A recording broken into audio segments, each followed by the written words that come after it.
It's time for headphone highlights. Okie dokie. So we went through our beloved Fostex with those T50s and those Argons, and we have gotten now to what I consider to be the big boys. The big,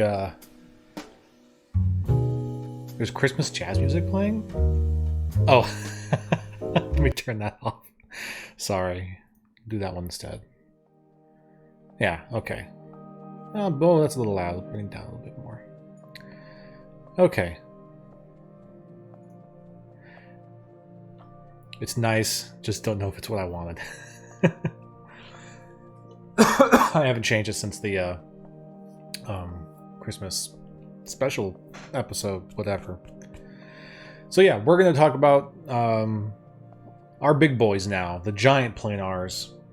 Because one of the nice thing about planar magnetic headphones is the drivers can be a lot larger than dynamic driver headphones.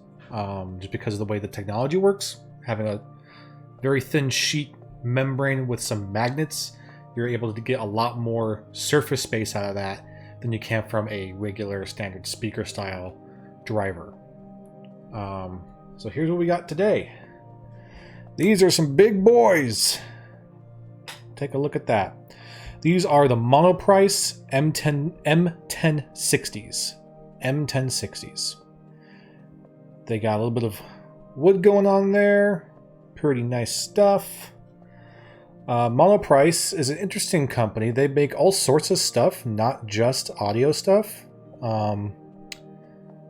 But sometimes they can do some really killer audio gear. It's not necessarily what I think they're known for, but they can deliver when they want to. So let's see. So full disclosure on this particular set, I bought this secondhand. And the guy I bought it from, he did a little bit of modification to these. I don't know exactly what he did, but I can tell just visually a couple small things he did. He even mentioned that is bigger better when it comes to speakers? Well, in general, the bigger something is, the bigger sound you can get out of it, because it's pushing more air, right? The bigger a speaker is, the more air it can push. So, and that's why like subwoofers are generally bigger speakers than like your mid-range towers or your tweeters, because to get that really low frequency, you need to push a lot of air. So, the bigger the speaker, just the bigger sound you are capable of getting. That doesn't necessarily mean that you can't get great sound out of a smaller speaker. It doesn't necessarily mean that you can't have a smaller speaker sound better than a big one. Because it's not just about the size, it's about what you do with it, right? Like, you know, my desktop speakers have bigger drivers than any of my headphones. And so, in general, they're going to sound amazing compared to many of my headphones, but that doesn't necessarily mean that they're going to sound better than all of my headphones. So, does it beat the Skull Candies? Hey, Escalda. We'll have to wait and see. We haven't gotten to how they sound yet. Yeah, we haven't even really gotten into them. All we're really concerned is how freaking big they are. They're ginormous. But yeah, okay. So the guy who previously owned these said he did just some minor stuff to modify them. He added this kind of mesh underneath the grill here, and I think he did something to the underside of the pads. Probably just like a very thin foam insert or something he put in there. But he assured me it really didn't affect much of the sound at all. It maybe just made them a little bit warmer.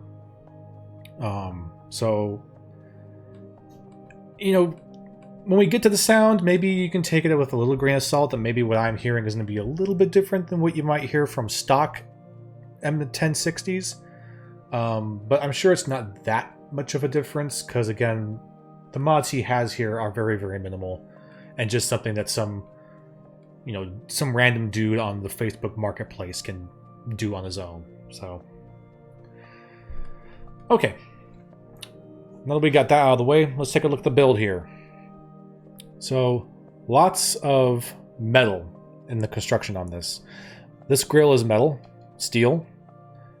A nice big fat steel plate. Oh, that's nice. I wonder if he did that or if it's they changed it. For a long time, because this is a single piece of steel that is stamped to create this faceplate.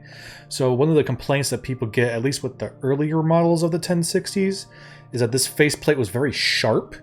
These edges would really you can peel off thin layers of your skin with the sharp edges of this plate here.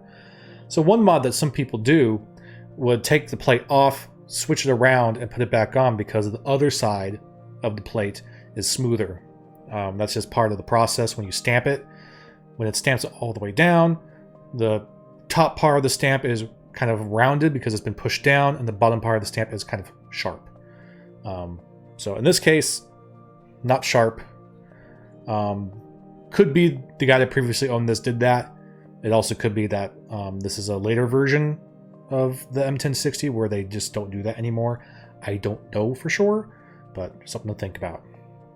So, steel plate here for the grill. Some spring steel suspension brackets here. Going into this adjustment headband, which we've kind of seen before. Yeah, we saw these in those Hi-Fi-Mans that we took a look at earlier. It's a very, very similar headband. It's very, very simple. It's just a spring steel, bent it all the way around with just an adjustment comfort strap. And the adjustments just, clicky, clicky, click into these little holes. That's really all there is to it. It's pretty simple. It's not... This is, again, we've talked about this before. We got a little piece of plastic here that is connecting into these holes for this adjustment. So when you get plastic rubbing against metal, that has a tendency to be a weak point. So this is a general weak point for the headphone. If the headphone's going to break, this is most commonly the place where it's going to happen. But hopefully not that big of a deal. I've never had any problem with them. But the strap here is a very, very, as you can see, it keeps springing around on me. It's very firm, very stiff faux leather, with the underside having just the slightest little bit of extra padding. I've said before that I don't necessarily think that comfort straps need to have padding on them, because the point for me when it comes to a comfort strap is I want to have a seamless transition from this end all the way to this end. Just a smooth, pliable strip of something that'll just conform to the shape of the top of my head. So when you have a headphone strap that kind of has these bubbles of cushioning, it kind of defeats the purpose for that, in my opinion, because now instead of having this seamless transition, now I got what it essentially can have the potential to be hotspots, right? Because now these are points of contact rather than being one full-on piece of something contacting all at once. So when we get to comfort, we'll talk about that a little bit. But yeah, let's see. So all metal, faux leather here, some soft padding here. This is real wood. We see here on the cups, real wood. It's nice. However, another kind of issue that these headphones have is that this wood, at least again with the early models, it's milled from one solid piece. Okay, it's one solid piece of wood that they mill out the room for this ginormous driver. So you can see the edge of the wood is kind of just to the edge of the plate here, right? So where that plate ends and where the wood begins here, that's how thin this entire ring is. It's only about that thin, which means it has a tendency to crack Luckily, mine have never had that problem, but that is a very, or at least it was, a common complaint with this particular headphone, is that this wood is just a little bit too thin. The ring here is a little bit thin, and it does have a tendency to crack if there's enough impact.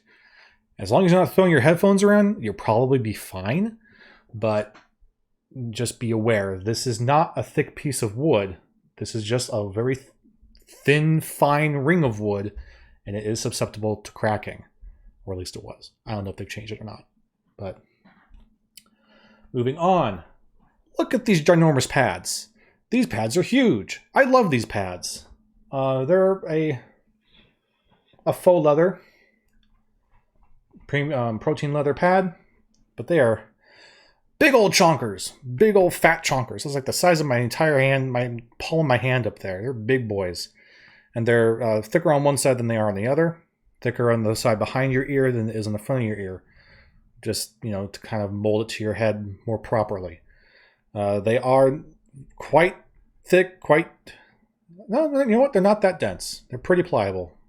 They're very nice, very soft. These are excellent, excellent pads. People often will use these pads on different headphones because they're so dang nice. And they really are. They're really, really nice. They have this interesting kind of squarish, rectangular shape to them, which is not really the shape of an ear. And might look a little bit small. Maybe not. I don't know. I think they look a little bit small.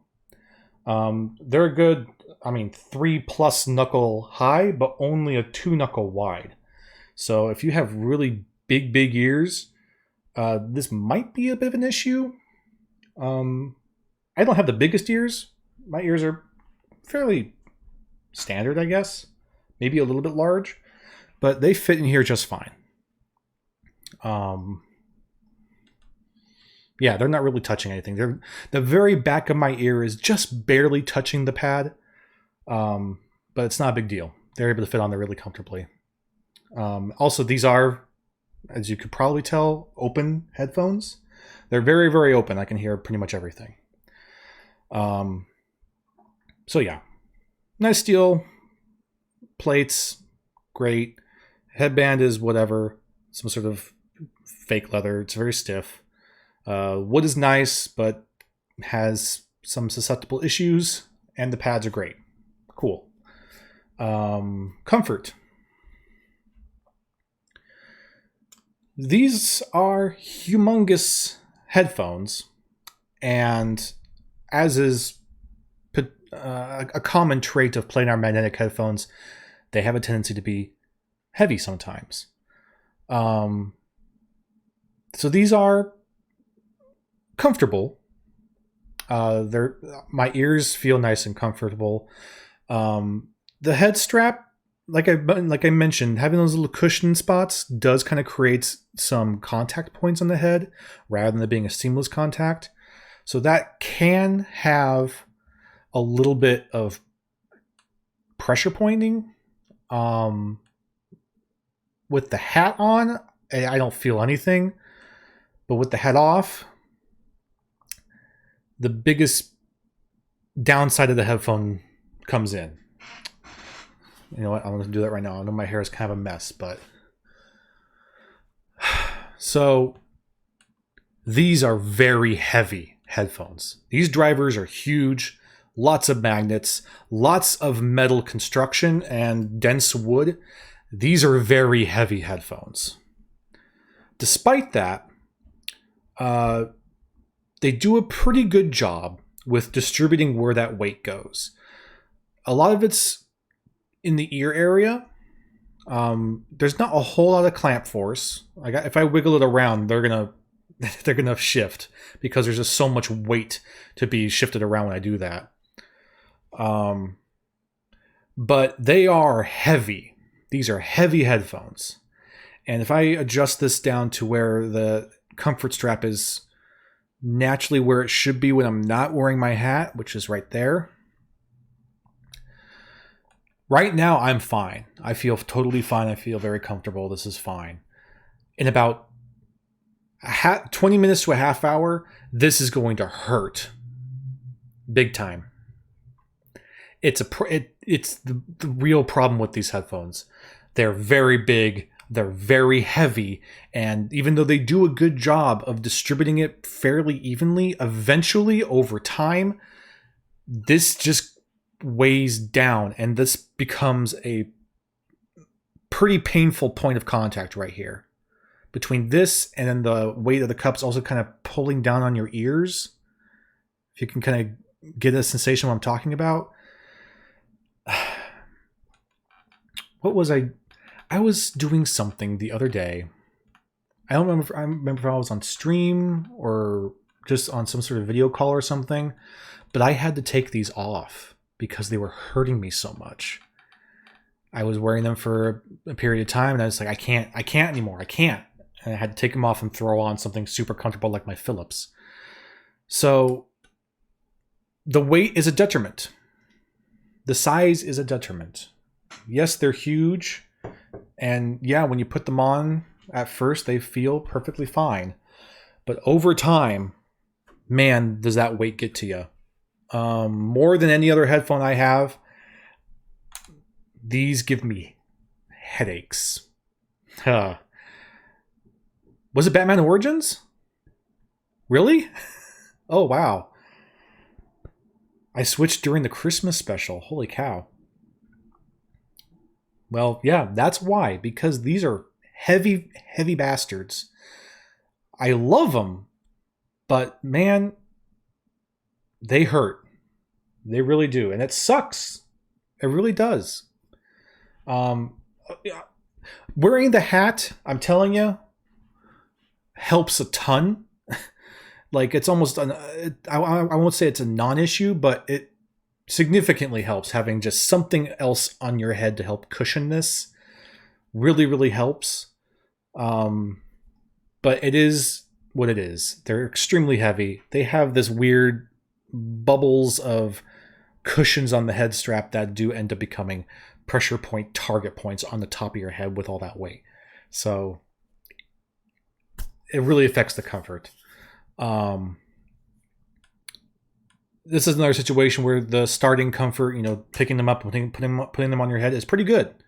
I'd say when you first put them on your head, if we're going to use our comfort cloud system that Lady Marslander has created for us, I give them 5.5, maybe 6 clouds of comfort when you first put them on. Pretty good. But man, after that half hour or so, and that weight starts to really bear down on you, it sucks. It really does. So my overall rating for comfort for these, I hate to do it really, but it is what it is. I'd say they're probably a 2.5, 3. Because I hate to say that. I'll say they're a 3. They're a solid 3 out of whatever clouds. 3 clouds. Because this is nice. Right now, talking to you with this situation, this is nice. It's a little, there's definitely something on my head. It's heavy. I feel it. But it's fine. It's comfortable. These pads are wonderful. It's distributed well.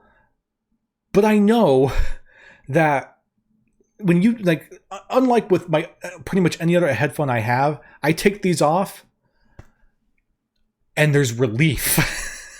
real relief. Like all of a sudden my head's like, oh, there we go. That's much better. So it's a problem.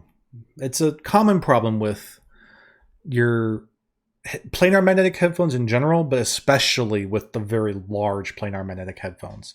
And it's good that we're talking about this because it is the challenge that these manufacturers have, is finding a solution to having these giant magnet drivers, but not having the weight of them affect the comfort so much that people can't wear them. I think Monoprice did a really great job with these. These are wonderful headphones, but they still suffer from the weight issue. So you just got to be prepared for that. Sound. Wow, these sound really, really amazing for what they are. These are giant, giant drivers, and the value you get out of these is fabulous.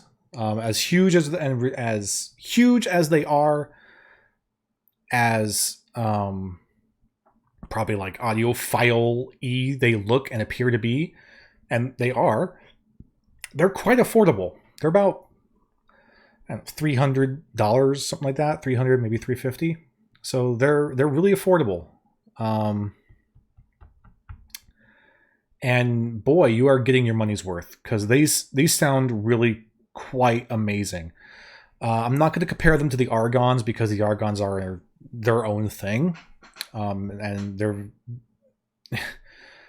it's hard to grasp what the Argons really do. So I'm not going to really compare them to the Argons. Argons are just bombastic insanity. But these are very, very pleasing.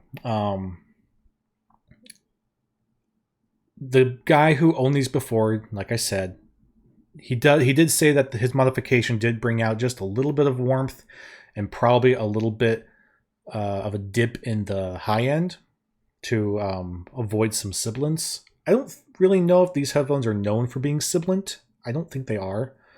But I don't really experience any sibilance, whether it be as the headphones are naturally or because of whatever the guy did to these. I don't know.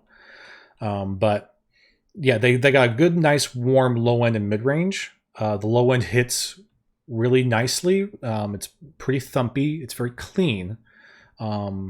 And because it's a planar, it's very fast. So everything's very snappy and responsive. There's some pretty good soundstage. It's not huge. They are open, but it's not a humongous amount of soundstage. It's just like a pretty middle range soundstage, which is nice. Because as much as I love to have super immersive, super wide soundstage, it is also nice to have a bit more intimacy to really kind of dial in those details. So I would say these are probably more mid-range focused than anything else. The treble range is controlled. Nothing gets super hot. Nothing gets too bright. And it is quick. It's maybe not... I guess really the only other real planar that we've talked about so far that I can maybe compare these to are the HE, the 4XXs, the HE4XXs, which I love. I love my HE4XXs. We've talked about that. So these are a lot more wider, a lot more open, a lot more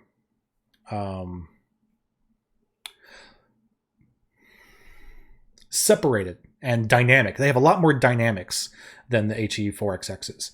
HE4XXs are very warm, very kind of stick in that kind of warm bubble. These spread everything out a bit more. So you have more intimate separation, you have more imaging, and you have a lot more dynamic range. So your highs get higher, your lows get lower, and there's a definitive difference between every step of the way in between. So you love that I use visual language to describe sound. I don't know. It's the illustrator in me, I guess. I'm a visual learner. I'm a visual teacher. I don't know.